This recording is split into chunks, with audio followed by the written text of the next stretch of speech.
আমার দেশের বহু ধনী মাহে রমজান আসার পরে ওই যে উমরা করার জন্য মক্কায় চলে যায়, মিনিমাম 1.5 থেকে 2 লক্ষ হাজি যাবে এবছর। আচ্ছা, কি মনে হয় গরিব মানুষ যায়? জোরে বলেন, গরিব মানুষ যায়? যায় না, ধনীরাই যায়। কত ধনী মাহে রমজান আসার পরে মক্কা মদিনায় যাবি, মক্কা শরীফে যায় ইতিকাফ করে। বহু হাজি আছে ইতিকাফে বসে, বিরাট বড় নেকির আশায় ইতিকাফে বসে। বাড়ির পাশে গ্রামে কত দরিদ্র মানুষ ক্ষুধার্ত থাকে, ভালো ইফতার পায় না। বহু মসজিদে বাংলাদেশে শুধু খিচুড়ি দিয়ে ইফতার হয়। হাজার হাজার ধনী বাংলাদেশে মাহে রমজানে ইফতার কর, মাহে রমজানে মক্কা মদিনায় দৌড়ায়। বহু হাজি কিন্তু গ্রামের মানুষদেরকে তারা খাওয়ায় না, ইফতার দেয় না। কত গরিব মানুষ। আহা বাবাজি আমার, আল্লাহর নবী বলেন, উম্মত রে, তুমি যদি তোমার রোজাদার ভাইকে পেট ভরে খাওয়াও, কিয়ামতের ময়দানে আমি তোমারে হাউজে কাউসারের পানি পান করাবো। একবার জোরে বলেন আল্লাহু আকবার। জোরে বলেন আল্লাহু আকবার। হাউজে কাউসারের পানি তোমারে পান করাবো। ওই হাউজে কাউসারের পানি আল্লাহ বলেন, ইন্না আতাইনা কাল কাউসার। নবী গো, কাউসার আপনাকে দিয়ে দিলাম। কাউসার কি? সাহাবীরা বলেন, হুজুর হাউজে কাউসার কি?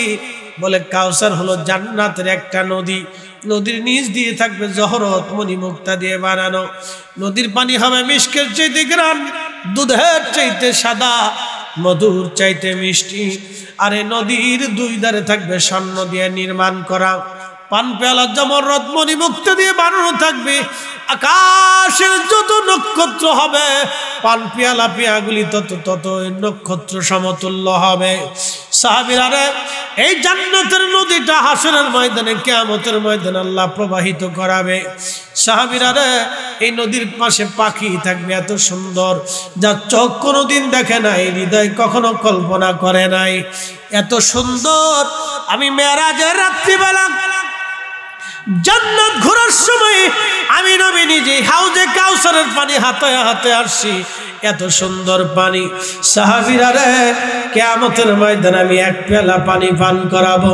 বেহেশতে যাওয়ার আগ পর্যন্ত আমার উম্মতের আর কখনো পিপাসা লাগবে না, লাগবে না, লাগবে না, লাগবে না। এই হাউজে কাউসারের পানি যদি পান করতে চান, রোজাদাররে পেট ভরে খাওয়ান, রোজাদাররে পেট ভরে খাওয়ান। আমি এক চাচা হাজিরা বললাম, চাচা কত বছর মক্কায় আসলেন? বলে, বাবারা 8 বার হইল। আমি বললাম, কাকেরে 8টা বারে কত খরচ? বলে, চাচির নিয়ে 20 লক্ষ খরচা হয়ে গেছে। আমি বললাম, কাকা বাড়ির পাশে কি সদর হসপিটাল নাই? কয়ে আছে। আমি বললাম, কত মা টাকার অভাবে ওষুধ কিনতে পারে না, কত মা টাকার অভাবে ডাক্তার দেখাইতে পারে না, কত বাবা টাকার অভাবে রমজান মাসে খাইতে পারে না, কত বাবা টাকার অভাবে ইফতার ভালো করতে পারে না। ও বাবারে, আল্লাহ পাওয়ার জন্য মক্কা মদিনায় বারবার আসলেন গো বাবা, আল্লাহ পাওয়ার জন্য মক্কা মদিনায় বারবার আসছেন। আমি বললাম, বাড়ির পাশের অসুস্থ লোকদের যদি চিকিৎসা করাইতেন, গরিব মানুষের ঘরে যদি খাবার পাঠাইতেন, আল্লাহ খোঁজার জন্য মক্কা মদিনায় আসা লাগতো না। আল্লাহ আপনি ঘরের ভিতরে থেকে পেয়ে যাইতেন। ইউসাব্বিহু লিল্লাহি মা ফিস সামাওয়াতি ওয়া মা ফিল আরদ।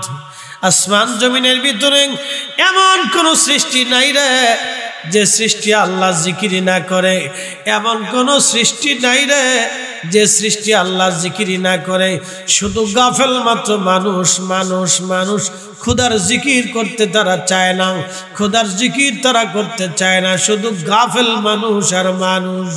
হযরতে মুসা কালিমুল্লাহ, হযরতে সুলাইমান আলাইহিস সালাতু ওয়াস সালাম উম্মতের এসে বলল, নবী গো, বহুদিন ধরে বৃষ্টি হয় না, আপনি দয়া করে আল্লাহর কাছে দোয়া করে দেন যাতে আসমান থেকে বৃষ্টি হয়। সুলাইমান নবী বলেন, উম্মতেরা রে, তাহলে আসো আমরা সবাই মিলে বিরাট বড় প্রান্তরে একত্রিত হয়ে আমরা সালাতুল ইস্তিসকার নামাজ পড়ি, আল্লাহর কাছে দোয়া করি যেন আমার আল্লাহ আমাদের দোয়া কবুল করে বৃষ্টি দেয়। হযরত সুলাইমান নবী রওনা করলেন। আল্লাহ নবী সহিহ বুখারীতে বর্ণনা করতেছেন, ইমাম ইবনে কাসির আল বাদায়াতে বিশুদ্ধ সনদে লেখেন, সুলাইমান আলাইহিস সালাম রওনা করলেন উম্মত নিয়া। কিছু দূর যাওয়ার পরে দেখে সুলাইমান একটা ব্যাঙ দুই পায়ের উপরে ভর দিয়া, ব্যাঙের দুইটা হাত আল্লাহর আসমানে বাড়াই দিয়া আল্লাহরে বলে, ইয়া রাব্বি, আমরা রে ব্যাঙ বানাইছো, পানি ছাড়া বাঁচতে পারি না আল্লাহ, পানি ছাড়া ভালো লাগে না, বহুদিন তুমি বৃষ্টি দাও না গো আল্লাহ। আল্লাহ আমরা রে ব্যাঙ বানাইছো, তোমার মাখলুক বানাইছো আল্লাহ, তুমি বৃষ্টি না দিলে কোথায় বৃষ্টি পাবো আল্লাহ। আল্লাহ বৃষ্টি দিয়ে আমাদের কলিজা ঠান্ডা বানাও, বৃষ্টি ছাড়া আমরা ব্যাঙ বাঁচতে পারি না আল্লাহ, পানি দাও। ব্যাঙ দুইখানা হাত বাড়াই দিয়ে আল্লাহর দরবারে আল্লাহ পানি দাও, পানি দাও, পানি দাও। সুলাইমান এই দৃশ্যখানা দেখে মুস্কি মুস্কি হাসে।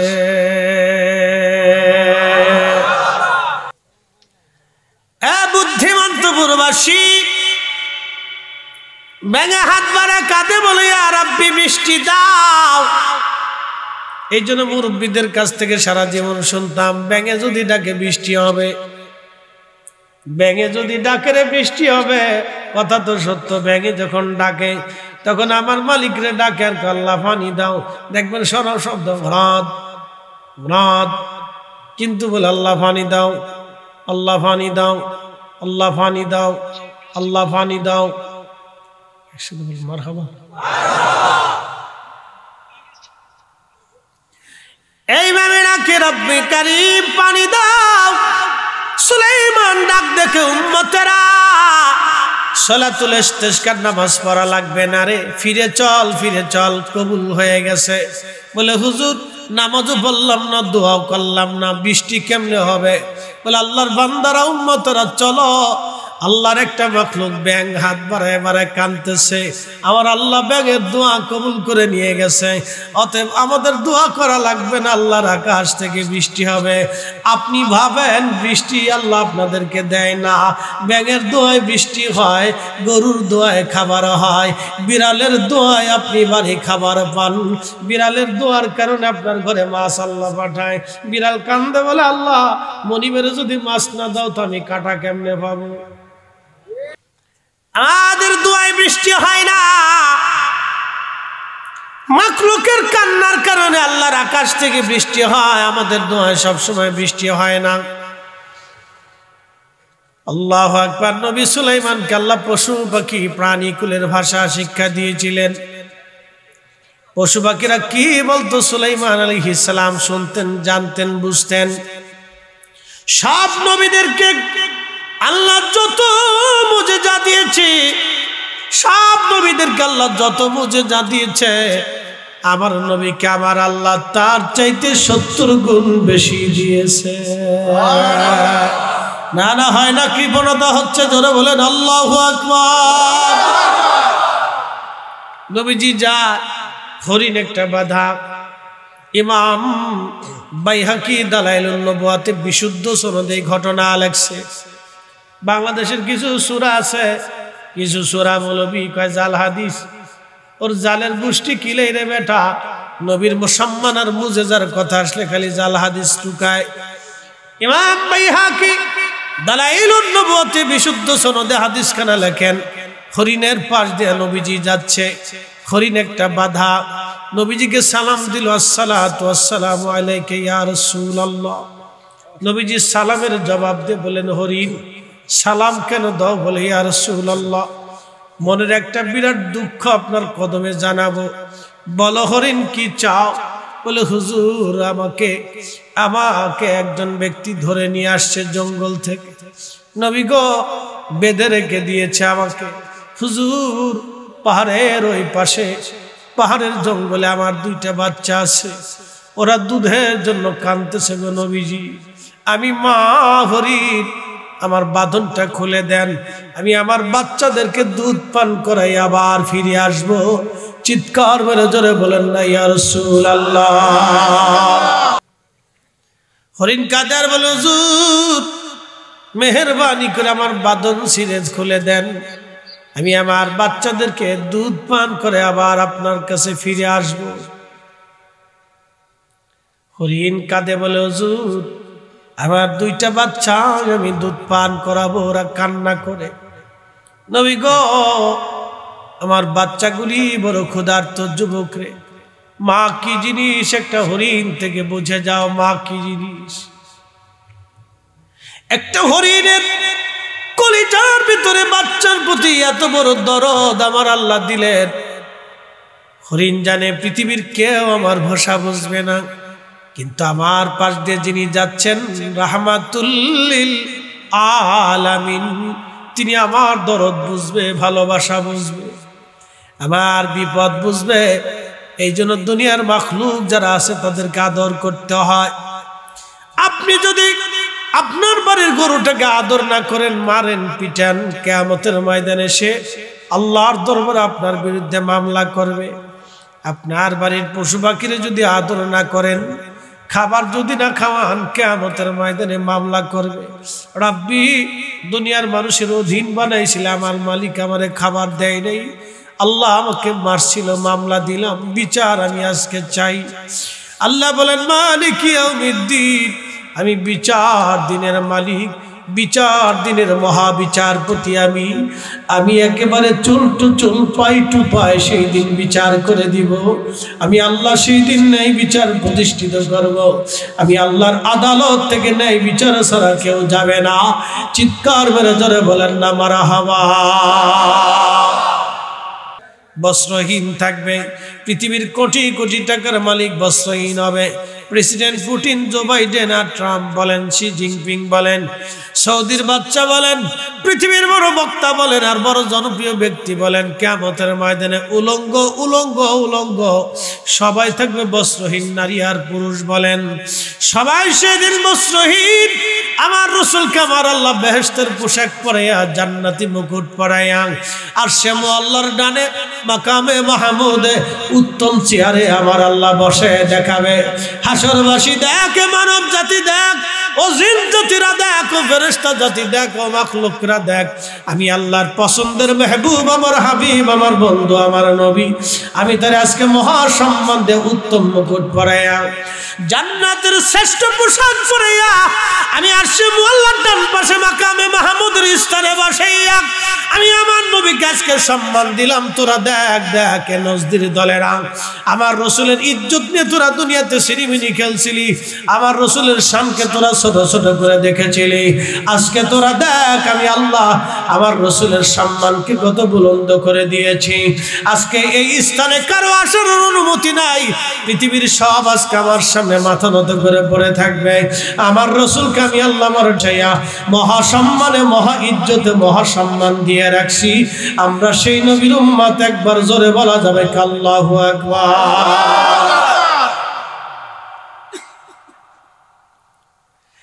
আমরা সেই নবীর উম্মত, তোমরা সেই নবীর উম্মত, বিড়ি টানা উম্মত। জোরে কর। অনেক কাকা হুজুর বিড়ি টানা মুবা মাকরু, আমাকে এতই মোবার, মাকরু যদি হয় তাহলে মাহফিলে দূরে টান দে, যদি আরো বেশি বুঝিস তাহলে মসজিদের ভিতরে টান দে। নামাজের আগে ইমাম সাহেবরা বলেন হুজুর খুতবা দেওয়ার আগে ব্যঞ্জন একটা টান দেন, আপনিও খান আমরাও খাওয়ান। চলবো? একসাথে বলেন চলবো না। আমরা যদি বলেন হুজুর দুইটা টান দেন আর আমরাও দেন, মাহফিলে চলবে? কিন্তু আমার হাতে যে চা, এটা মাহফিলে চলে, কারণ হালালান তাইয়্যিব, এটা যেমন হালাল তেমন পবিত্র। হালালান তাইয়্যিব, আল্লাহ হালালের পরে তাইয়্যিব বলেছেন, হালালের পরে আল্লাহ তাইয়্যিব শব্দ ব্যবহার করেছেন কোরআনে। হালালান তাইয়্যিব, এই জন্য আল্লাহ নবী 5 ওয়াক্ত মেসাক করতেন, মুখ থেকে যাতে গন্ধ না আসে।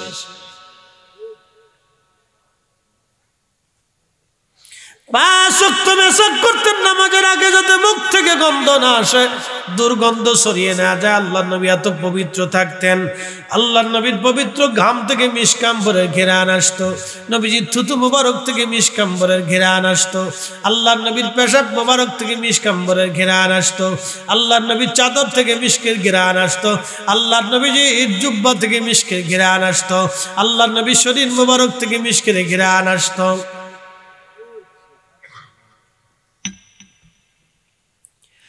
এই জন্য পাক খাবেন, পাক পরবেন, হালাল খাবেন, হালাল পরবেন, পবিত্র থাকবেন, পরিচ্ছন্ন থাকবেন। বন্ধু খুব মনোযোগ দিবেন, পরিচ্ছন্ন থাকবেন, পবিত্র থাকবেন। আল্লাহর নবী বলেন, উম্মত 3টা জিনিস আমার কাছে প্রিয়। 1 নম্বরে নামাজ, 2 নম্বরে সুগন্ধি, 3 নম্বরে আমার বিবিগণ। 1 নম্বরে নামাজ, 2 নম্বরে আমার স্ত্রীগণ, 3 নম্বরে সুগন্ধি। 3টে জিনিস আমার কাছে প্রিয়। আবু বকর বলে, হুজুর আমার কাছে 3টা জিনিস প্রিয়। 1 নম্বর আপনার দিকে তাকিয়ে থাকা, 2 নম্বরে আমার আয়েশাকে আপনার স্ত্রী বানাইয়া আপনার সাথে আত্মীয়তার সম্পর্ক করা, 3 নম্বর আমার জীবন, আমার জান মাল আপনি নবীর কদম মোবারকে কোরবানি করা। জোরে জোরে বলা যাবে কি মারহাবা।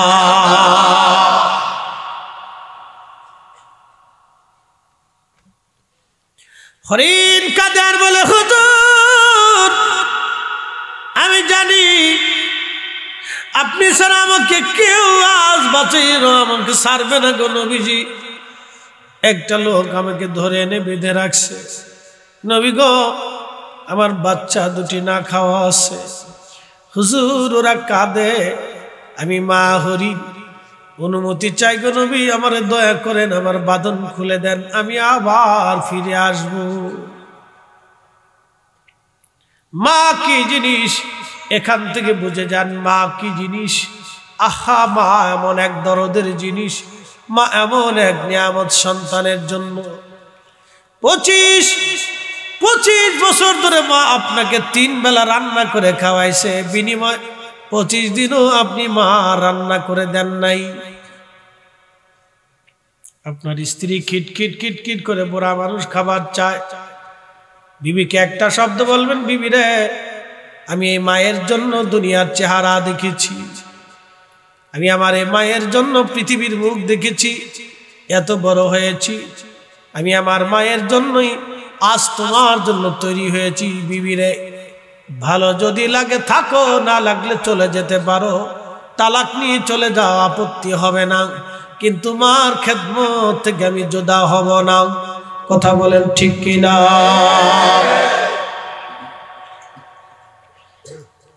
স্ত্রীকে আগে বোঝানোর চেষ্টা করবেন, আগে আঘাত করবেন না, তাকে আগে বুঝাবেন। যদি বুঝে না আসে তাহলে বিছানা কথা বন্ধ করে দিবেন। যদি তাতেও বুঝে না আসে বিছানা আলাদা করে দিবেন। যদি তাতেও আপনার স্ত্রী বুঝ না আসে তাহলে মুরব্বীদেরকে ডেকে তালাক নিয়ে আলাদা জুদা করে দিবেন। মারামারি, পিটি গুতাগুতি, কোলাকুলি করবেন না। জেল, মামলা, হামলা এইগুলির ভিতরে যাওয়া যাবে না। নবী 3টা শর্ত দিয়ে দিলেন। 1 নম্বর স্ত্রীকে বুঝাবেন, যদি না বুঝে 2 নম্বর স্ত্রীকে আপনি কথা বন্ধ করে দিবেন। স্ত্রী কথা বন্ধ করার পরে যদি হুঁশ না আসে তাহলে বিছানা আলাদা করে দিবেন। বিছানা আলাদা করার পরও যদি স্ত্রী আপনার হুঁশ না আসে তাহলে মুরব্বীদেরকে ডেকে এনে আলাদা করে জুদা নিয়ে তালাক মেরে দিবেন। চামড়া দেখে স্ত্রীর পিছনে দৌড়ায় কোনো লাভ হবে না। এমন স্ত্রী ঘরের মধ্যে থাকলে সুখ হবে না। সুখ পাখি ধরা দেবে না, সুখ পাখি ধরা দেবে না। কথা বলেন ঠিক কিনা? ওগো মা, তুমি এ ধরনের শ্রেষ্ঠ নিয়ামত, তোমারই পদ তলে রয়েছে জান্নাত, তোমারই পদ তলে রয়েছে জান্নাত। নবীজি বললেন, হরিণ তুমি কি আবার ফিরে আসবে? বলে, হ্যাঁ ইয়া রাসূলুল্লাহ, আমি ওয়াদা করলাম আমি আবার ফিরে আসবো আমার বাচ্চাদেরকে দুধ পান করাই। হরিণকে নবী বাঁধন ছেড়ে দিলেন। হরিণ চলে গেল, নবীজি পাশে বসে আছে। হরিণের মালিক এসে দেখে হরিণ নাই, সালাম দিলেন, ইয়া রাসূলুল্লাহ এখানে হরিণ ছিল, তুমি কি হরিণ ধরে আনছো? বলে হ্যাঁ ইয়া রাসূলুল্লাহ, আমি হরিণ ধরে আনছি। আমি তোমার হরিণের বাঁধন ছেড়ে দিয়েছি, তার 2টা বাচ্চা আছে, এই 2টা বাচ্চার এসে দুধ পান করাবে, এই 2টা বাচ্চারে দুধ পান করাবে, সেই জন্য আমার কাছ থেকে সে চলে গেছে, আবার ফিরে আসবে। বলে হুজুর, একটা প্রাণী চলে গেলে কি আর কোনোদিন ফিরে আসে? বলে তুমি অপেক্ষা করো, হরিণ আবার আসবে, আমার সাথে কথা দিয়েছে। আসতে হয়ে গেল না? জোরে বলে।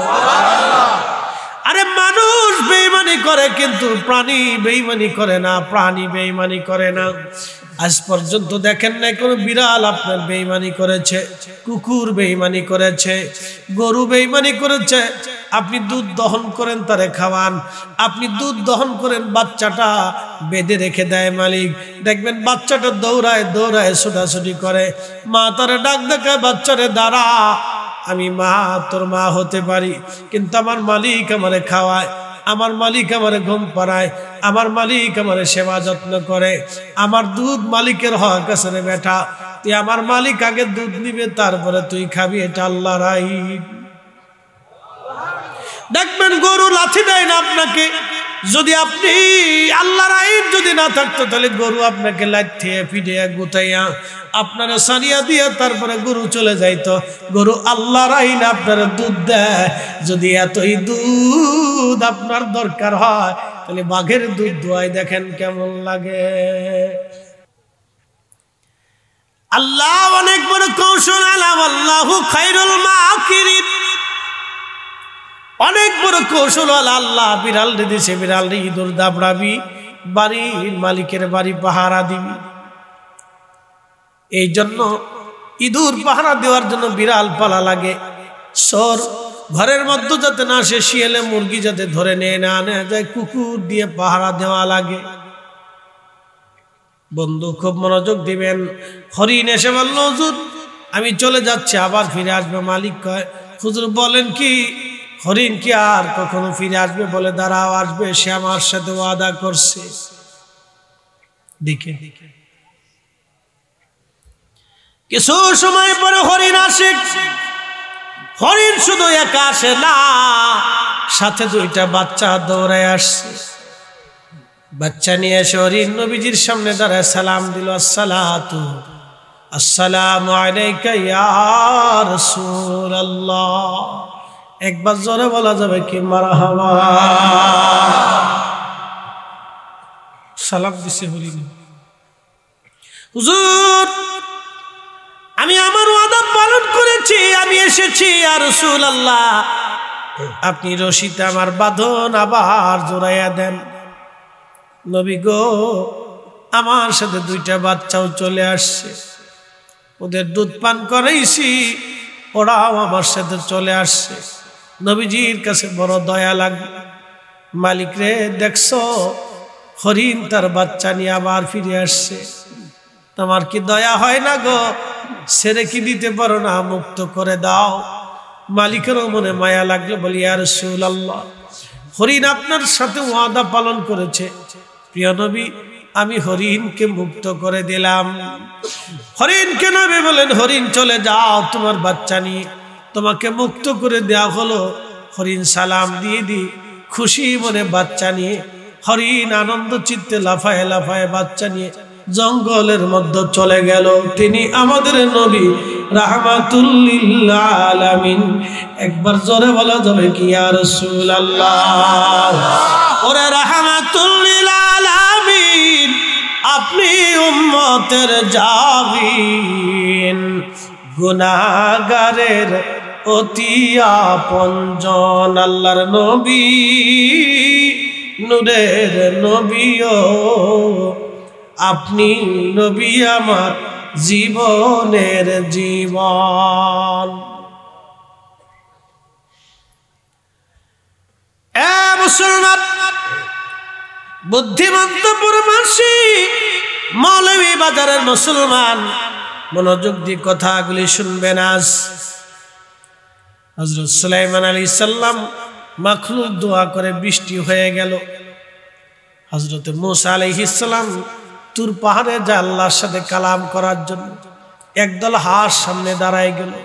হুজুর, বৃষ্টির বড় অভাবে কষ্ট হচ্ছে, বহুদিন পানি হয় না গো মূসা কালিমুল্লাহ, আল্লাহকে বলেন যাতে আল্লাহ বৃষ্টি দিয়ে দেয়। হযরত মূসা কালিমুল্লাহ রওনা করলেন। ঠিক আছে হাঁস, তোমাদের আবেদন আল্লাহর কাছে জানাবো, দেখি আমার রব কি ফরমান দেয়। মূসা কালিমুল্লাহ চলে গেলেন তুর পাহাড়ে। ৩৫০০ সিঁড়ি পেরিয়ে মূসা আলাইহিস সালাম তুর পাহাড়ের মাথায় উঠতেন। ৩৫০০ সিঁড়ি, একসাথে বলবেন না মারহাবা। ৩৫০০ সিঁড়ি পেরিয়ে মূসা নবী তুর পাহাড়ের চূড়ায় উঠে আল্লাহর সাথে কালাম করলেন। বললেন, ইয়া রব, কিছু হাঁস তোমার মাখলুক বৃষ্টির আবদার করেছে, আল্লাহ যদি পারেন দয়া করেন। আমার আল্লাহ বললেন, মূসা রে, আমি আল্লাহর বাজেটে আগামী 1 মাসের জন্য মিশরের জমিনে বৃষ্টি কোনো বাজেট নাই। ওই আমার দিকে তাকান, এই যে সামনে বারাত আসতেছে, লাইলাতুল বারাত। এই বারাতের রাত্রিবেলা কারো ভাগ্য পরিবর্তন হবে, কারো হায়াত শেষ হয়ে যাবে, কারো সন্তান আসবে, কারো সন্তান মরে যাবে। এই রাত্রিবেলা আমার রব, আমার আল্লাহ বারাতের রাত্রি আমার আল্লাহ লিপিবদ্ধ করান। আর কদরের রাত্রিবেলা দায়িত্বপ্রাপ্ত ফেরেশতাদের হাতে বর্তানো হয়। এটা অনুমোদন বিল পাস হয় কদরের রাত্রে, আর পার্লামেন্টের আলোচনা হয় বরাতের রাত্রে, আর অনুমতি হয় কদরের রাত্রে। তাহাজ্জুদের সময় খুবই মনোযোগের সাথে কথাগুলি শুনবেন। আল্লাহ কোরআনে বললেন, ফামাইয়ামাল মিসকালা যাররাতিন খায়রান ইয়ারা ওয়া মাইয়ামাল মিসকালা যাররাতিন শাররান ইয়ারা। এ মানব জাতি, আমার ইমানদার, সামান্য পরিমাণ অনুপরিমাণ নেকের কাজ যদি করো তারও বেনিফিট পেয়ে যাবা, অনুপরিমাণ গুনার কাজ যদি করো তারও প্রতিদান পেয়ে যাবা। গুনার কাজ যত ছোট হোক করব না, নেকের কাজ যত ছোট হোক ছাড়ব না। লাইলাতুল বারাতের রাত্রিবেলা নেক করলে আল্লাহ এই নেকের প্রতিদান দিয়ে দেবে। অতএব বরাতের রাত্রের বরকত আমরা মাহরুম হব না। কথা বলেন না কেন, ঠিক কিনা? তবে এই বরাতের রাত্রে পটকা ফুটাবো না, এই বরাতের রাত্রে আমরা পটকা ফোটাবো না, এই বরাতের রাত্রে গল্প গুজব আড্ডা দেব না। আল্লাহ বলেন সবাইরে মাফ করে দেই, নবী বললেন সবার ক্ষমা হয়, শুধু মুশরিকের ক্ষমা হয় না, মুশাহিন হিংসুটা যারা তাদের ক্ষমা হয় না। হিংসুটা হিংসা হিংসা হিংসা হিংসা হিংসা বলে। হিংসা কি? একজনের ভালো আর একজনে দেখতে পারে না। একজন ওই যে দোকানদার চিন্তা করলো ওর দোকান হইলে আমার বেচা কিনা হয় না, একজন অটো ড্রাইভার চিন্তা করলো ওর অটো হইলে আমার ভাড়া কম হয়, একজন সিএনজি ওয়ালা বললো ও আসলে আমারও প্যাসেঞ্জার কমে যায়। এইভাবে যারা হিংসা করে আল্লাহ রসুল বললেন তাদেরকে আল্লাহ ক্ষমা করে না। বেশি পরিমাণে হলো আমাদের দেশের বেডিরা, বেশি পরিমাণে আমাদের দেশের মহিলারা হলো বিরাট বড় হিংসুটা, বিরাট বড় হিংসুটা। কথা কন না কেন?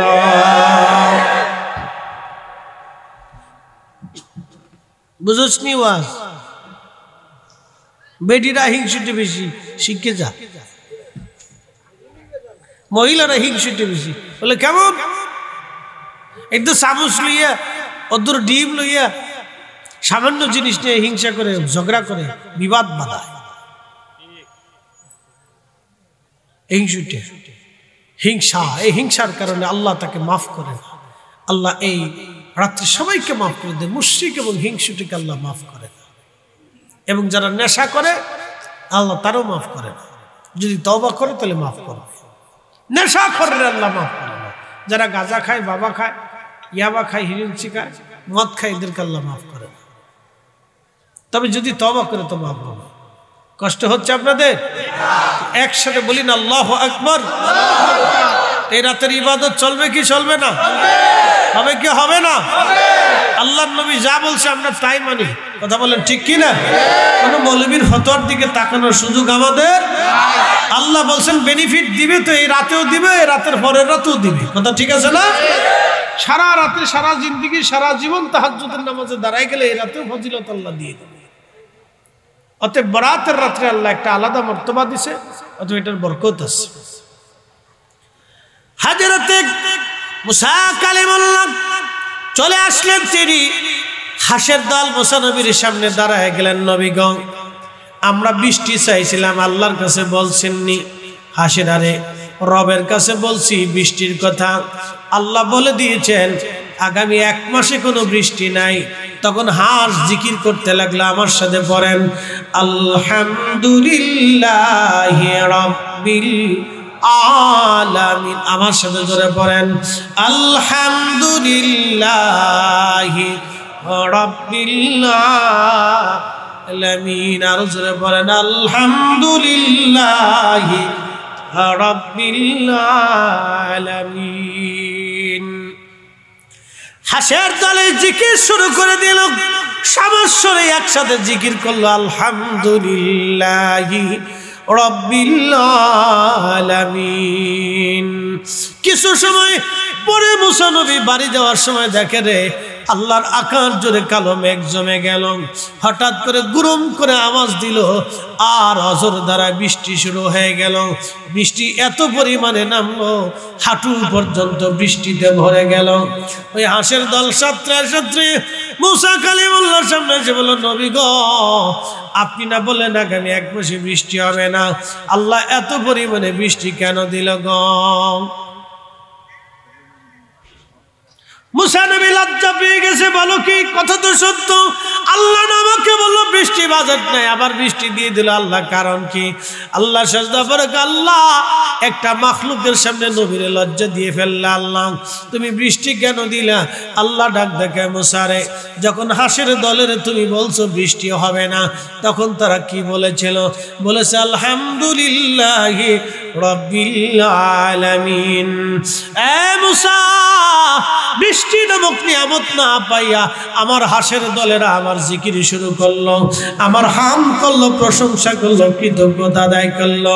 নিয়ামত না পাই যারা কৃতজ্ঞতা আদায় করলো, মুসারে আমি রব্বুল আলামিন নিয়ামত না দিয়ে কি আর পারিনি? আমার রহমতের দরিয়ায় জোশ লেগে গেছে রে মুসা, আমি আল্লাহ তাদেরকে বৃষ্টি দিয়ে দিছি। একসাথে বলেন আল্লাহু আকবার। এই সমস্ত কাজে প্রশংসা হবে কার? শুকরিয়া হবে কার? জোরে বলেন কার? আল্লাহর। আল্লাহর আল্লাহর শুকরিয়া করবেন, নিয়ামত বেড়ে যাবে। লাইন শাকারতুম লাযীদান্নাকুম ওয়া লাইন কাফারতুম ইন্না আযাবি লাশাদীদ। আল্লাহ বললেন, আরে বান্দা, আমি মালিকের শুকর আদায় করো, নাফরমানি তুমি করিও না। শুকর যদি আদায় করো নিয়ামত বাড়ায় দেব, আর কুফর যদি করো আমি আল্লাহ তোমাদের শক্ত শাস্তি দেব। ফাযকুরুনি আযকুরুকুম ওয়াশকুরুলি ওয়ালা তাকফুরুন। একবার জোরে বলা যাবে কি আল্লাহু আকবার? জিকির হবে কার? আল্লাহ ডাক দিয়ে বলেন, বান্দা আমাকে স্মরণ করো, আমি আল্লাহ তোমাকে স্মরণ করবো। শুধু এখানে শেষ না বান্দা, আমার কৃতজ্ঞতা আদায় করো, নাফরমানি করিও না। আমার শুকর আদায় করো, অকৃতজ্ঞ হইও না। হাইয়া আলাস সালাহ বলার পরে নামাজে দাঁড়ানোই হলো কৃতজ্ঞতা। মাহে রমজানে রোজা রাখার নামই হলো কৃতজ্ঞতা। এই শোনেন, বসেন বসেন বসেন, বসে যান, বসেন, শুনে যান। সামনে রোজা আসতেছে। কি আসতেছে? একটা রোজা চলে গেলে জীবনে আর এই রোজা ফিরে পাবেন? রমজান আসতেছে। এই শুনে যান, রমজান, এই রমজানের জন্য কত মানুষ কান্নাকাটি করে, আল্লাহ রমজান না রাখে, রোজা না রাখে কবর দিও না। রমজান আসতেছে, শুনে যান। আমার আগে ওলামা ইকরাম হয়তো ফজিলত নিয়ে আলোচনা করছে, আমি ছোট্ট একটা ফজিলত আপনাকে শোনাবো। অ্যাটেনশন, মনোযোগ দেন। মায়ের পেট থেকে সন্তান পৃথিবীতে আসে না? তার কি কোনো গুনাহ থাকে? একবারে নিষ্পাপ না? মাহে রমজানে কেউ যদি ঈমান ও ইহতিসাবের সাথে রোজা রাখে এবং তারাবির নামাজ আদায় করে, আল্লাহর নবী বললেন, ও আমার উম্মত, মাহে রমজান শেষ হওয়ার আগে আল্লাহ একবারে শব্দ ভূমিষ্ঠ হওয়া একজন সন্তানের মতো নিষ্পাপ আল্লাহ বানায় দেয়। নবী বললেন, উম্মত রে, তোমরা মাহে রমজানে তোমার রোজাদার ভাইকে তুমি ইফতার করাও, সম্ভব হলে এক পেয়ালা পানি দিয়ে করাও, যদি তা না পরে একটা খেজুর, তুমি সম্ভব হলে এক পেয়ালা দুধ দিয়ে করাও, যদি তা না পরে একটা খেজুর দিয়ে করাও, যদি তা না পারো তাহলে এক পেয়ালা পানি দিয়ে করাও, তারপরও আল্লাহ তোমাকে একটা কবুল রোজার নেকি লিখে দেবে। আল্লাহ নবী বলেন, উম্মত, যদি তোমার রোজাদার ভাইকে তুমি পেট পুড়ে আহার করাও তাহলে আল্লাহ তোমাকে হাউজে কাউসার করবে। কোন পানি? জোরে বলেন। ইন্না আ'তাইনাকাল কাউসার। এ বুদ্ধিমন্তপুরবাসী, হাউজে কাউসারের পানি পান করাবে আল্লাহ যদি রোজাদারকে আপনি পেট ভরে খাবার খাওয়ান, ইফতার করান।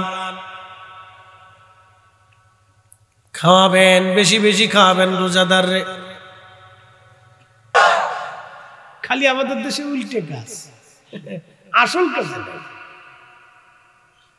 খালি নকল কাজে ব্যস্ত, সব আসল কাজে। একজন হাজির কতবার মক্কা মদিনা যায়? একবার হলো ফরজ, বাকি যা আসবে সব নফল। ইচ্ছা হলে যাবে, না হলে যাবে না। কেন বারবার যেতে হবে?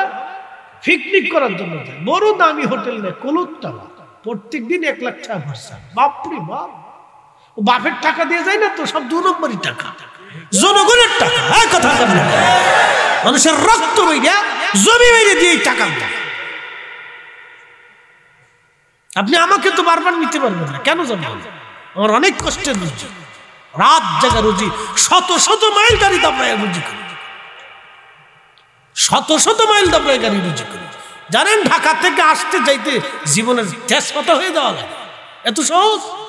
2 দিন আমাদের সাথে জার্নি করে দেখে চেহারা ফ্যাকাশে হয়ে যায়।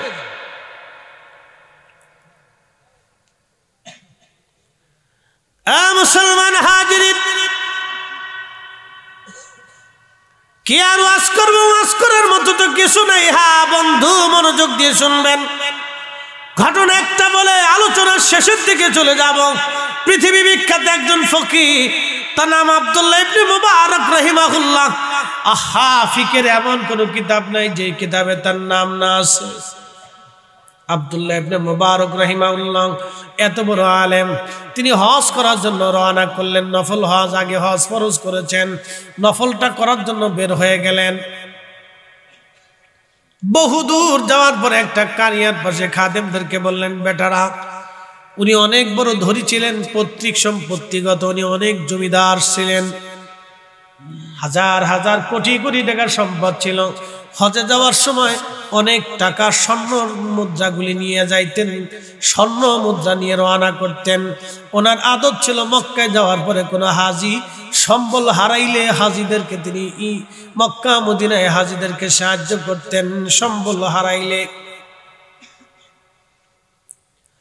হযরত আব্দুল্লাহ ইবনে মুবারক রাহিমাহুল্লাহ, আব্দুল্লাহ ইবনে মুবারক রাহমাতুল্লাহ আলাইহি, উনি রওনা করলেন এক কারিয়া। সন্ধ্যাবেলা মাগরিবের নামাজের আগে তাবু গাড়লেন, রাত্রিবেলা কাটাইলেন তাহাজ্জুদ নামাজ পড়ে, ফজর পড়ে তাসবিহ পড়তেছেন। আব্দুল্লাহ ইবনে মুবারক দেখে রে, একটা যুবতী নারী, তার চেহারার মধ্যে কোনো যৌবনের চিহ্ন নাই, চামড়াগুলি গুছি একবারে শুকিয়ে হাড়ের সাথে মিশে গেছে। মেয়েটা খুবই অসুস্থ, মেয়েটা খুবই দুর্বল, হীন ক্ষীণ। তার চেহারার দিকে তাকাইলে বোঝা যায় তারা অনেক ক্ষুধার্ত। এই যুবতী মেয়েটা একটা মরা মুরগি নিয়ে হেঁটে হেঁটে যাচ্ছে। আব্দুল্লাহ ইবনে মুবারক বললেন খাদেমকে, বেটারে, ওই মেয়েটাকে ডাকো। এমন একটা যুবতী নারী, তারা হাল এই গুম কেন জিজ্ঞাসা করে দেখি। মেয়েটা কাছে আসার বলে বলল, মা, তোমরা কি হিন্দু, তোমরা কি খ্রিস্টান না মুসলমান? মেয়েটা ডাক দে বলল, হুজুর, আমরা মুসলমান। তো মুসলমান তো তুমি কি জানো না, মুসলমানের জন্য মরা মুরগি হারাম? এ মা, তুমি কি জানো না মরা মুরগি হারাম। মেয়েটা চোখের পানি ছেড়ে দিয়ে বলল, হুজুর আমরা জানি মরা জিনিস হারাম, তাহলে কেন মরা মুরগি নিয়ে যাচ্ছ গো মা? বলে, হুজুর এই অঞ্চল মুসলমান অঞ্চল, চারিপাশে কাফেররা আমাদের পুরো অঞ্চলটাকে ঘিরে রাখছে, কোনো পণ্য সামগ্রী ভিতরে আসতে দেয় না, আমাদের পণ্য সামগ্রী বাহিরে যেতে দেয় না।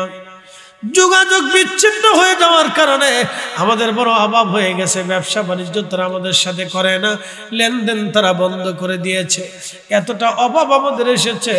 আজকে 7 দিন আমার ঘরের মধ্যে কোনো খাবার নাই, আমার বৃদ্ধ মা আর বাবা একেবারে ক্ষুধার্ত হয়ে বিছানায় পড়ে গেছে, আমার ছোট্ট ভাইটা 7 দিন বিছানা থেকে উঠতে পারে না।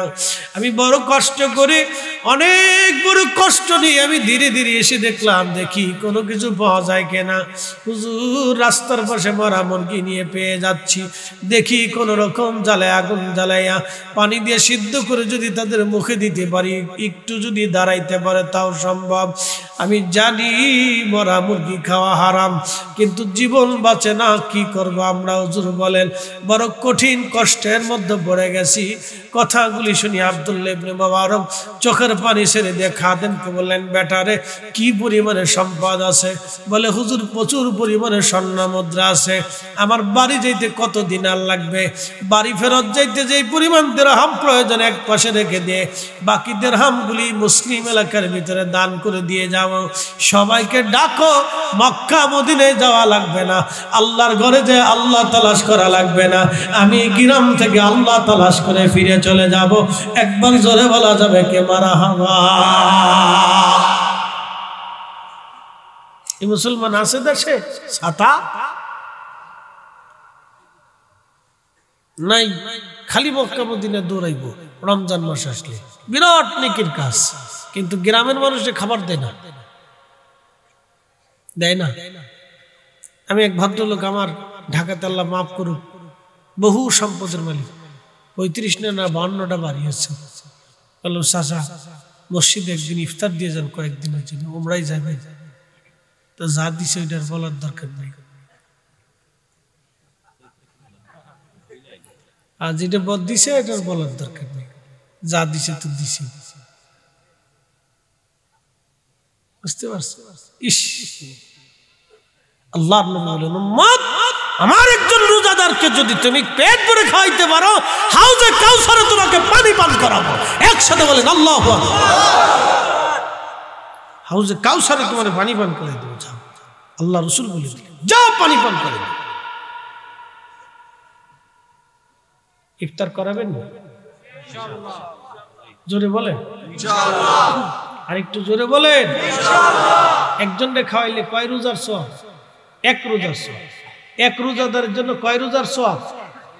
জোরে বলেন 1 রোজার সওয়াব। একসাথে কেন? মারহাবা। কয় রোজার সওয়াব? 1 রোজা। 1 রোজাদারকে খাওয়াইলে 1 রোজার সওয়াব। 100 রোজাদারকে খাওয়াইলে 100 রোজার সওয়াব। 1000 রোজাদারকে খাওয়াইলে 1000 রোজার সওয়াব। রোজা হোক বা না হোক নেকি হয়ে যাবে যদি ইফতার হালাল হয়।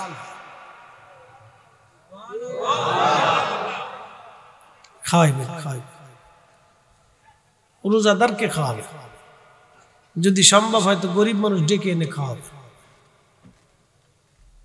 যদি সম্ভব হয় গরিব মানুষ ডেকে এনে খাওয়াবে, আর না হলে গোপনে বাড়িতে খাবার দিয়ে আসবে। শেষ, ওয়াজ শেষ, বাইর চলে যান। বাইর চলে যান, আর ওয়াজ দরকার নেই, বহুত ওয়াজ হয়েছে, শেষ করে দেবো ইনশাল্লাহ রাত 3টে বাজে। জিকির হইতো ঠিক আছে, আমরা একটু নবীজিকে সালাম দিব, তারপরে জিকির হইব ইনশাল্লাহ। আল্লাহ কবুল করুন। আসেন নবীজিকে দাঁড়ায় সালাম জানাই, ইয়া নবী সালাম আলাইকা, ইয়া রাসূল সালাম আলাইকা, ইয়া হাবিব।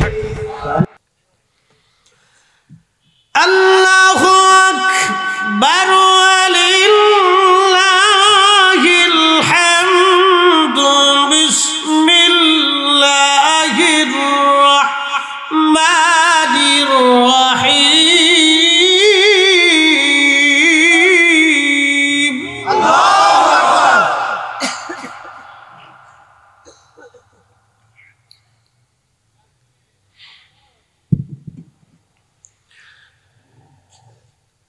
الشمس والقمر بحسبان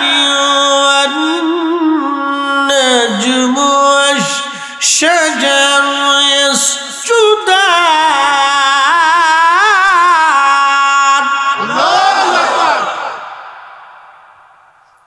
রব্বুল আলামিন বললেন, হাবিব উম্মতকে জানিয়ে দেন, সূর্য আমি আল্লাহর আইনে চলে, চাঁদ আমি আল্লাহর আইনে চলে, গাছ আমি আল্লাহর আইনে চলে, तमाम সৃষ্টিগুলি আমি আল্লাহর আইনে চলে। আলাম তারা, আপনি কি দেখেন নাই নবী, আন্নাল্লাহ ইয়াসজুদু লাহু মান ফিস সামাওয়াতি ওয়া মান ফিল আরদ। নবী গো, আপনি কি দেখেন নাই আসমান ও জমিনের ভিতরে যাহা কিছু আছে সব আমি মালিকরে সেজদা দেয়। আশ-শামসু ওয়াল কমারু ওয়ান নুজুমু ওয়াল জিবালু ওয়াশ-শাজারু ওয়াদ-দাওয়াবু ওয়া কাসীরুম মিনান নাস।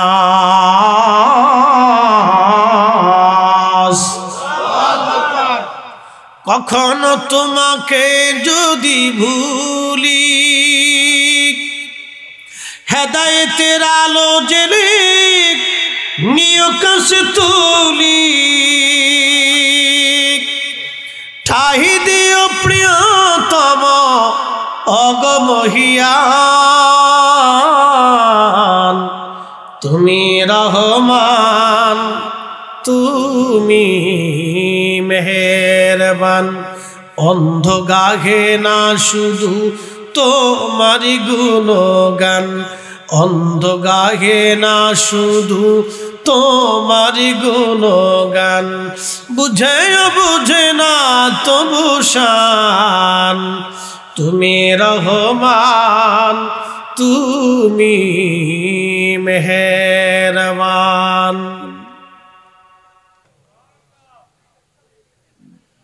তকদিরের লেখালেখি হয় বরাতের রাত্রে, আর অনুমতি হয় কদরের রাত্রে, বন্টন হয় কদরের রাত্রে।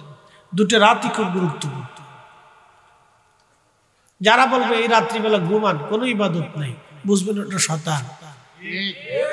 হ্যাঁ, আসতে বলেন কেন, জোরে বলেন। এটা কি? শয়তান, শয়তান, শয়তান। ও শয়তান টুপি মাথায় দিয়ে শয়তানি করতে আসছে। আজাজিলে কয়, চাচা তুই থাকতে আমার কোনো আর চিন্তা নেই, তোর মতো এরকম দোস্ত আগে ছিল নাকি? এই 1400 বছর পরে তোরা কোথার থেকে আমদানি করলি? 1400 বছর ধরে মুসলমানরা এই রাত্রিবেলা ইবাদত করলো, তো আমার সাথে তোরা বড় শয়তান রে। আসতে বলেন, জোরে বলেন। তোরা আমার সাথে বড় শয়তান। তোরা যে কাজ করে দিলি টুপি মাথায় দিয়ে, আমি সারা জীবনে পারছি না সে কাজ। বাংলাদেশের কত মসজিদ যে তালা মারা হবে তার হিসাব নাই। আরে আল্লাহর ঘর মসজিদ যদি বরাতের রাত্রে তালা মারা হয়, সেই তালা ভেঙে দাও, ওই কমিটি জুতা দিয়ে বাইরে মসজিদ থেকে তাড়ায় দাও। নাফরমান বেদাতের দোহায় অসংখ্য মুসলমানের ঈমানকে নষ্ট করতেছে। বেদাতের দোহাই দিয়ে এই রাত্রের ক্ষমা থেকে অসংখ্য মুসলমানকে মাহরুম করতেছে বেদাতের দোহাই দিয়া। শয়তানের চিন্তা করে, বাপ কত বড় সিটার, 9 লক্ষ বছর খোদার ইবাদত করছি, সিটারি করি নেই, আর 60 বছরের জিন্দিগি পেয়ে কত বড় সিটারি শুরু করছে। ওরা আমার ফেল করে ফেলছে। এই রাত্রের ফজিলত নিয়ে 13টা হাদিস আসছে, জয়ীফ, সহি, হাসান দিয়ে 13টা হাদিস। একসাথে বলবেন না মারহাবা। 13 জন সাহাবী থেকে হাদিস বর্ণিত হয়েছে। 13 জন সাহাবী কি মিথ্যা বলতে পারে ভাই? একসাথে বলবেন, কথা বলেন, জোরে বলেন। 13 জন সাহাবী একটা রাতের মর্যাদা নিয়ে বক্তব্য দিল। শয়তানের দল 1450 বছর পরে এসে বেদাতের দোহাই দিয়ে মসজিদ তালা মারি থুই দিছে। তালা ভেঙে দাও, আর ও কমিটি জুতা দিয়ে বাইরে মসজিদ থেকে তাড়ায় দাও। তাই আসতে বলেন কেন, জোরে বলেন। ওরা আজ পর্যন্ত একটা পতিতালার তালা লাগাইতে পারে নাই। একটা এনজিওর দোকানে তালা মারতে পারে না, ওরা খোদার ঘর মসজিদে রাতের রাতে তালা মারে। ও শয়তান, কথা বলে ঠিক কিনা? ওরা আল্লাহ মসজিদ তালা দেওয়ার জন্য টেন্ডার দেয়নি, এই টেন্ডারে আল্লাহ ওকে দেয় না। এগুলো আসছে মুসলমানদের ভিতর বিভেদ তৈরি করে অশান্তি, বিশৃঙ্খলা, ফাসাদ সৃষ্টি করার জন্য।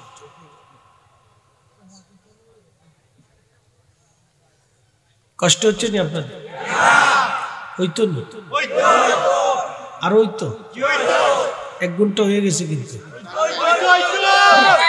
সারা রাত হইতো নি। তাহাজ্জুদের সময় চলে কখনো যদি কোন হইতো। আল্লাহু আকবার, আল্লাহু আকবার, ওয়ালিল্লাহিল হামদু, বিসমিল্লাহির রাহমানির রাহিম।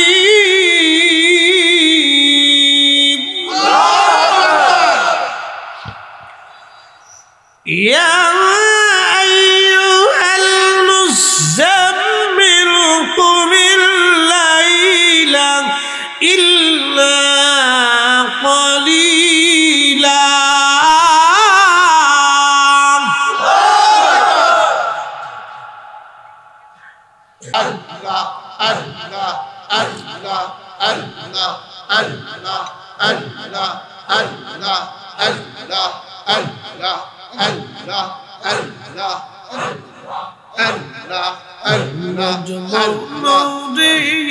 ডুবলো বেলা দেখনা চাহিয়া। আল্লাহ আল্লাহ আল্লাহ আল্লাহ আল্লাহ। পারের ডাক পড়িলে, পারের ডাক পড়িলে পার হবে তুই কে দিয়া। ডুবলো বেলা দেখনা চাহিয়া। আল্লাহ আল্লাহ আল্লাহ আল্লাহ আল্লাহ আল্লাহ আল্লাহ আল্লাহ আল্লাহ। সাদের জীবন হেলায় হেলায় শেষ হইতে চলিল, নামাজ রোজা জিকির ফিকির কিছুই নাই হইল। রংতামা সেই দিন কাটাইলা, রংতামা সেই দিন কাটাইলা, আল্লাহর জিকির করলা না। ডুবলো বেলা দেখনা চাহিয়া। আল্লাহ আল্লাহ আল্লাহ আল্লাহ আল্লাহ আল্লাহ আল্লাহ আল্লাহ। ডুবলো বেলা দেখনা চাহিয়া। আল্লাহ আল্লাহ আল্লাহ আল্লাহ আল্লাহ আল্লাহ। নবীর কালেমা নামাজ রোজা পথের সম্মান করিয়া, সামনে চলে রে অবুঝ মন রে। আল্লাহ আল্লাহ বলিয়া, আল্লাহ বিনে নাই রে উপায়, আল্লাহ বিনে নাই রে উপায়।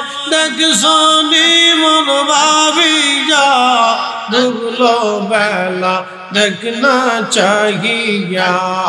আল্লাহ আল্লাহ আল্লাহ আল্লাহ আল্লাহ আল্লাহ আল্লাহ আল্লাহ আল্লাহ আল্লাহ আল্লাহ আল্লাহ আল্লাহ আল্লাহ আল্লাহ। ডুবলো বেলা দেখনা চাহিয়া। আল্লাহ পর পারের ডাক পড়িলে, পহরা পারের ডাক পড়িলে পার হবে তুই কি দিয়া। করে পার হবে তুই কি দিয়া। ডুবলো বেলা দেখনা চাহিয়া। আল্লাহ আল্লাহ আল্লাহ আল্লাহ আল্লাহ আল্লাহ আল্লাহ আল্লাহ আল্লাহ আল্লাহ আল্লাহ আল্লাহ আল্লাহ আল্লাহ। লা ইলাহা ইল্লাল্লাহু মুহাম্মাদুর রাসূলুল্লাহ সাল্লাল্লাহু আলাইহি ওয়াসাল্লাম। বুদ্ধিমন্তপুর মহিউসুন্নাহ ইসলামী যুব সংস্থার উদ্যোগে হযরত আল্লামা মহিউদ্দিন আল কাদরি রাহমাতুল্লাহ লিসানে সাওয়াব উপলক্ষে দ্বিতীয় বার্ষিক ইসলামী সুন্নি মহাসম্মেলনের সম্মানিত সভাপতি বুদ্ধিমন্তপুর কেন্দ্রীয় জামে মসজিদুল মোহতারাম খতিব হযরত আল্লাহ মৌলানা সৈয়দ আব্দুল কাদের বিলালী সাহেব, আজকের সম্মানিত আলোচক বৃন্দ, সম্মানিত অতিথিবৃন্দ, জনাব মৌলানা কারি রুহুল আমিন সিদ্দিকী সাহেব, মৌলানা কারি মিজানুর রহমান আজিজি সাহেব, আমার আগে আলোচনা করেছেন জনাব হযরত মৌলানা আব্দুল ওয়াদুদ সিদ্দিকী সাহেব হবিগঞ্জ, সকল আমন্ত্রিত উলামায়ে কেরাম, গণ্যমান্য ব্যক্তিবর্গ, সম্মানিত মুরব্বী, কলিজার টুকরো যুবক, পর্দানিশীল আমার সম্মানিত মা বোনেরা, শুকর এবং সুজুদ সে আল্লাহর জন্যে যিনি তাহাজ্জুদের সময় পর্যন্ত আমাদেরকে বসে থাকার ধৈর্য দিয়েছেন। সেই জন্য আল্লাহর আসমানে একসাথে শুকরিয়া আদায় করে বলি আলহামদুলিল্লাহ। আরো শুকর করি সে আল্লাহর যিনি সর্বশ্রেষ্ঠ নবী, সর্বকালের সর্বশ্রেষ্ঠ মহামানব, ইমামুল মুরসালিন, রাহমাতুল লিল আলামিন, আল্লাহর মেহবুবের উম্মত হিসেবে আল্লাহ আমাদেরকে মঞ্জুর করেছেন। সেই জন্য আল্লাহর আসমানে আমরা একসাথে শুকরিয়া আদায় করে বলি আলহামদুলিল্লাহ। প্রিয় উপস্থিতি, আল্লাহ হচ্ছেন রব, যিনি লালন পালন করলে বলা, আমাকে দিয়ে আপনাকে, আপনাকে দিয়ে আমাকে, সন্তানকে দিয়ে বাবা মা, বাবা মাকে দিয়ে সন্তান, আল্লাহ লালন পালন করে, পালন করলে বলা। প্রিয় ভাই আমার, তাম মহাজগৎ, তাম সৃষ্টি আল্লাহ সৃষ্টি করেছেন পরীক্ষা করার জন্য। আল্লাযী খালাকাল মাউত, তোমাদের মৃত্যু সৃষ্টি করেছি, যে মরণটা আমাদেরকে কেড়ে নিয়ে যায়, মার কোল থেকে সন্তানকে, সন্তানের কোল থেকে পিতাকে, ডাক্তারের সামনে থেকে রোগীকে, রোগীর সামনে থেকে ডাক্তারকে, যিনি কেড়ে নিয়ে যান সেই মৃত্যু, এই মৃত্যুটাও আল্লাহর একটা সৃষ্টি। এই জন্য আল্লাহু লা ইলাহা, আল্লাহ ব্যতীত আর কোনো ইলাহা নেই, ইল্লা হুয়াল হাইয়ুল কাইয়্যুম, তিনি চিরস্থায়ী, চিরঞ্জীব, তার কোনো মৃত্যু নেই, শুরু নেই, শেষ নেই। তিনি কে? একসাথে বলতে হবে, কে? আল্লাহ। কোনো সন্দেহ নাই। লা তাখুযুহু সিনাতু ওয়ালা নাওম, কোনো দুর্বলতাও নাই, কোনো তন্দ্রাও নাই। নবী মুসা আল্লাহকে বললেন, রব তুমি ঘুমাও না কেন? বলে কেন ঘুমাই না, তুমি কি জানবে? বলে হ্যাঁ, জানতে খুব ইচ্ছা হয়। আল্লাহ বললেন, তাহলে পেয়ালা হাতে পানি নিয়ে দাঁড়িয়ে থাকো। তো দাঁড়িয়ে থাকতে থাকতে থাকতে থাকতে দুর্বলতা আসলো, তন্দ্রা এসে গেল, ঘুমের ঝিম আসার সাথে হাত থেকে পেয়ালা পড়ে গেল, ভেঙে গেল। আল্লাহ বলেন, মুসা কি জন্য ঘুমাই না কি বুঝছো? আল্লাহ বুঝিনি। বলে সামান্য তন্দ্রায় তোমার হাত থেকে পড়ে সব ভেঙে গেল, বিস্মার হয়ে গেল পেয়ালা। আমি মালিক যদি তন্দ্রা দেই তাহলে সৃষ্টি সব বিস্মার হয়ে যাবে। চাঁদের জায়গা চাঁদ থাকবে না, সূর্যের জায়গা সূর্য থাকবে না, নক্ষত্রের জায়গা নক্ষত্র থাকবে না, সাগরের জায়গা সাগর হবে না, আকাশের জায়গা আকাশ থাকবে না, আধারের জায়গা আধার হবে না, আলোর জায়গা আলো হবে না। সে রবের নাম কি? একসাথে বলে, আইন মানব কার? বিধান চলবে কার? কোন সন্দেহ নাই।